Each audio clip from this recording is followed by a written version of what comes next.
हूँ मोर drawing room actually कौन ना ग्राउंड फ्लोर रे थिलु एबे फास्ट फ्लोर को आसी फास्ट फ्लोर को आसला पर पड़ेलु 8 मास पिलानक बाकू आसला पर मोर ए एक्वेरियम रे को हस्बैंड बहुत भल पाती रखिया कि माछ किंतु आइए पूरा 2 वर्ष ना सेमती पड़ी थिला ताको आज कोन करछन मॉर्निंग पूरा छने लाइटिंग सब छुआ कर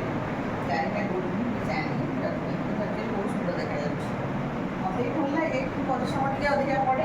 से किंतु से करम बहुत सुंदर देखा जाଉଛି रूमटा केमती लागिला अपन माने लाइक करिए सब्सक्राइब करिए